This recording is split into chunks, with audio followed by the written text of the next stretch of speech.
Hi friends, I'm Neva and welcome back to Reading with Neva. Alright, so today we are going to do my June 2022 wrap up. June was a pretty good month for me, reading wise. It's not my best month, but it also wasn't my worst month. So let's get into the stats. So in June, I read 12 books for a total of 5,043 pages. I read a pretty good mix of mysterious and dark / tense books, and I read a few that were adventurous, emotional, and one that was lighthearted. I did prefer a fast-paced book this month, with over 50% being fast-paced, and most of my books were between 300 and 499 pages in length. I read mainly fiction books, which you will see pretty much every month. I don't read a ton of nonfiction. Alright, so for audio, I read 25% in audio. I ended up listening to 3 audiobooks this month, and also for digital, I read 75% digital, and I only read one book that was physical, which we're going to talk about because originally I was going to read it digitally, so I think I saved it incorrectly. But those are my stats for June. So I read a bunch of books this month. I ended up giving 8 5-stars and 4 8 5-stars and 4 5-star. I ended up giving 8 5-star ratings and 5 4-star ratings. So the way that I rate books is mostly I rate off of my experience of reading the book. So if I enjoyed reading the book, it's usually going to get 4 to 5 stars. But I do try to factor in other things like character development and if I actually liked the characters or not. But I give a lot of 4 and 5 stars because a lot of times if I feel like it's going to be less than that, I just will DNF the book. I am very generous with 4 and 5 stars, but there's also kind of a rating scale. So I also do 1/4 stars as well. So I don't just do whole numbers. I also do like 0.25, 0.5, 0.75. Okay, so let's start by talking about my favorite books of June. I feel like that's a good place to start. So my top 3 books for June were The Dark One by Nikki St. Croix, which is the second book in the Vicious Lost Boys series. The first one, I believe, was called The Never King. And then they have My Vicious Darling, which is coming out September 1st. And I cannot wait to read that one. Then my second favorite was Ace of Spades. I do not know how to say this author's name, so I will just be popping up photos of each of the books. But Ace of Spades is a YA thriller book that is also BIPOC and written by a Black author. It also has LGBTQ representation. I really enjoyed this book. I don't know what to tell you about it without spoiling it, so I'm not going to, but read it if you like thrillers. And it also had a bit of politics to it, so I enjoyed it. The third favorite of the month was an ARC, and it's called And There He Kept Her by Joshua Moling.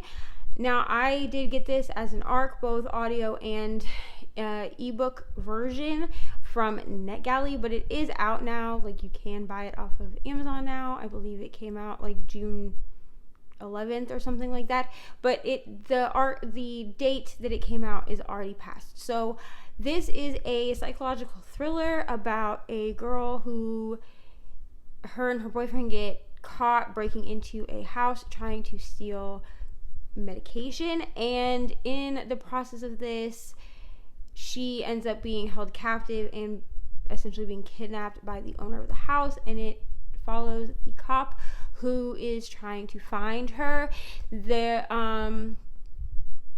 There is LGBTQ representation in this since the main detective is gay, but I will warn, I guess, that he is closeted. People know, like, in this town that he's gay, like, they've figured it out on their own, but for most of the book he is closeted. So if that is triggering for you, maybe skip this one. But I actually really like the LGBTQ representation in this book, and I wasn't expecting it. I didn't realize that there would be any, so that was a fun surprise. Alright, so for those 3 books that I just named, my top 3 books, those were all 5-star books. So let us continue on with the rest of the books that I read for the month. I read Under Her Care by Lucinda Berry. I gave that one a 5-star. This is a psychological thriller about a woman that is murdered while jogging, I believe. I will just warn everyone that I may not remember these books exactly the way that I should, because I don't always remember after I read them. But Under Her Care was a psychological thriller. A woman gets murdered in this small town, and our main character, who works with children on the autism spectrum, starts helping the police because the suspect that they have is on the spectrum. That's what I'm understanding. That's what I remember. It was a good book.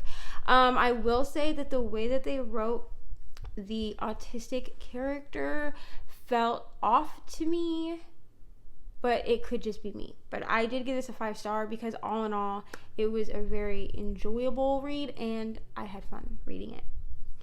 The next book that I read in June was The Boy No One Loved. This I gave a 4-star.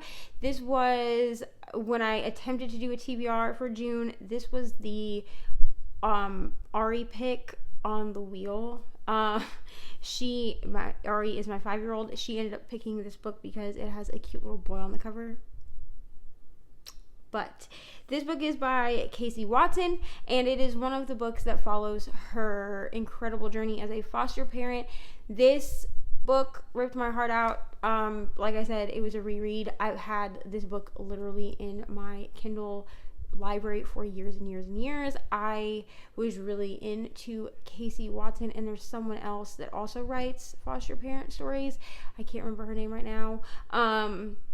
But I was really into them when I was going through the adoption process and having to work with the foster system to have my children actually adopted. Like, I was placing them for adoption. So yes, Casey Watson, I gave that 4 stars. The next book that I read was Birthday Girl by Penelope Douglas. I loved this book. I gave it a 5-star. This is a dual POV adult romance that follows our 2 main characters, and the male main character is a book boyfriend for me. I loved this book. It was wholesome. It was slow burn. This book is like 600 pages long, and there is no cheating. So it is an ex-boyfriend's dad romance, which is different, but I really love this book, and it was my first Penelope Douglas, so I gave that 5 stars. We already talked about this one briefly, but the next one that I read for the month was The Dark One by Nikki St. Croix. This is the second book in the Vicious Lost Boys series. I really enjoy this series, and I cannot wait for their Vicious Darling, or Our Vicious Darling, I don't remember what it's called, but the 3rd book comes out on September 1st, and I'm so excited because the Dark One definitely left you on a cliffhanger. The first book is called The Never King, which I read in May, I believe, but these are short and sweet books. They're like, I don't know, 200 pages maybe, very short, very sweet. There's a lot of smut. I, on the spice level, would give it a 5, like 5 for sure, but I really enjoyed these books. They were super fun. The next one we also already talked about is Ace of Spades, which is a YA thriller. I gave that 5 stars. The BIPOC representation, the LGBTQ representation was pretty on point. This was a twisty book, and I did not see it going where it did. Probably one of the best YA thrillers I've ever read. And I like thrillers adult or YA, but I have more trouble with YA thrillers being thrillery enough for me, and this one was definitely a great book. Next one that I read, again, we've already talked about it a little bit, but this was an arc called And There He Kept Her. This was an arc for me that I had to, get out there before the end of the month. They came out on June 14th. So if you are interested in this book, go ahead and you can get it off wherever, Amazon or wherever. I got an arc of both the audio and the ebook, and I'm really glad that I did. It's a thriller. It's not gory and it's not super intense, but I kind of needed that after reading the Dollhouse series, which were also thrillers a few months ago. I needed something that was a little bit slower pace. A couple of the friends that I read this book with gave it like a 3.5. I personally gave it a 5-star, but I think it's because it's what I needed in the moment for a thriller. The next book that I read in June was The Book of Cold Cases. I gave this book a 4-star. This book is like a paranormal thriller, I think. Yeah, there are paranormal elements to it at least. This book was completely different than what I was expecting. The book is by Simone St. James, because I did not say who the author was. This book was completely different than what I was expecting, and I was pleasantly surprised. The reason that it was not a 5-star, it kind of teetered between 4 and 4.5. The ending for me was like, okay, so it ended up going down to a 4. But the reason it wasn't a 5-star is because I like paranormal thrillers, but I didn't necessarily feel like the paranormal aspect was thoroughly developed. Like, I understood where it was coming from, but the person that is our paranormal person is not likable. Like, our paranormal character was never likable, so I was having trouble with that. But 4 stars, and I honestly recommend it. The next book that I read was the only physical book that I read this month, which was The Lies I Tell by Julie Clark. This was a book of the month pick, and I thoroughly enjoyed this book. Now, this was before I was annotating, so I probably will reread this so that I can annotate it. But this book follows our 2 main characters, Meg and Kat, and Meg is a con artist who has gone back to her hometown to do what she does best, and she's constantly changing her name because, like I said, she is a con artist. And Kat is an old classmate of Meg's who thinks that something Kat did in the past she blames Meg for completely ruining her life, but of course they end up becoming friends at some point and the lines get blurred. So this book was great. I gave it a 4-star. It just wasn't quite as intense as I wanted it to be, but all in all, it was a really, really good book. And this was the first physical book that I have read in 2 years, so I was super excited that I had read this book, because even though I was getting book of the month 2 years ago, I was actually rebuying them or getting them from the library as ebooks. I wasn't actually reading them physically. So this was the first book that I read physically in 2 years, and it got me back into loving reading physically again, so super happy for that. The next book that I read was Confess by Colleen Hoover. This was part of my Colleen Hoover vlog that I did in June, which is still not up at the time that you're seeing this, but will be up very soon. This book follows our 2 main characters, Owen and Autumn, I believe the female's name is. If that's wrong, I will put a correction somewhere on the screen. But we follow them, and Owen has a secret that he's keeping from Autumn, but Autumn meets him because he has an art studio that he opens up once a month called Confessions, and basically people leave or confess, something like that, but basically people leave their confessions. There's like a slot in his door where you can leave confessions, and he uses those to paint. So it is their love story, and it's a Colleen Hoover, so it ripped my heart out. It's fine. I gave that one a 5-star. The next book that I read was also a Colleen Hoover book, and it was Without Merit. I will talk about the third Colleen Hoover book here in a second that was also in that vlog, but I gave Without Merit a 5-star. This book was the most convoluted Colleen Hoover book I've ever read in my life. It read very YA, so it was hard for me at first to really get into the story, but once I did, I was sucked in.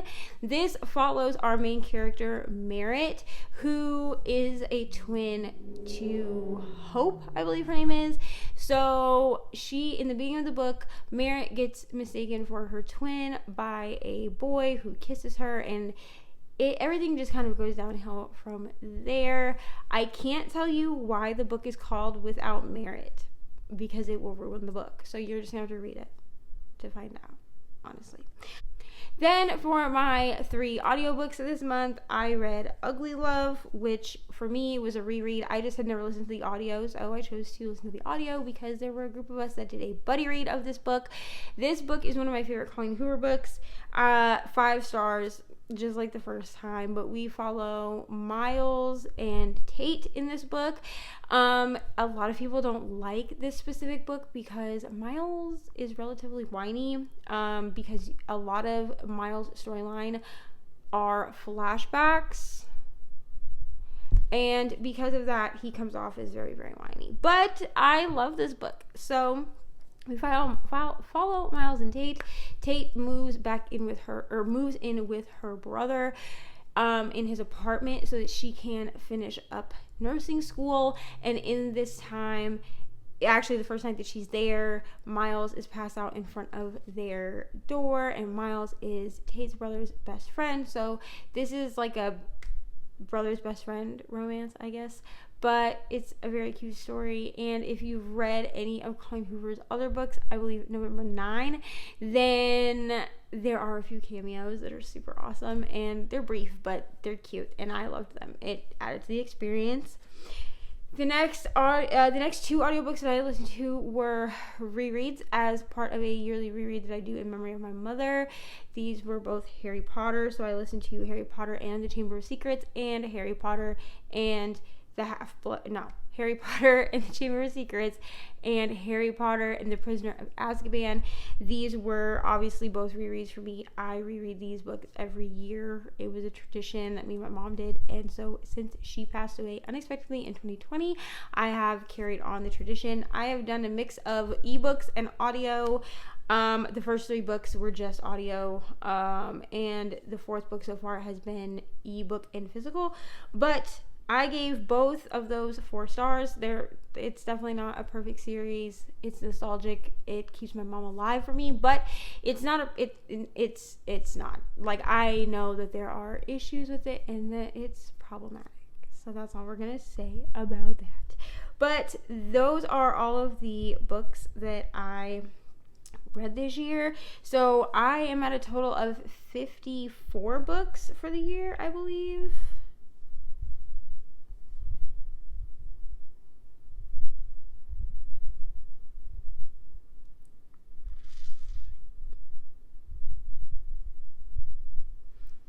I'm at a total of 50. So at the time that I'm filming this, I'm at a total of 56 books. But at the end of June, I was at a total of 53 out of 100 books. So we are right on track. I'm actually a little bit ahead right now at time of filming to hit my goal of 100 books by the end of 2022. And thank you so much for watching. If you guys like these videos, please go ahead and hit that like button and hit the subscribe button if you have not subscribed already. And I will see you guys in the next one. Bye.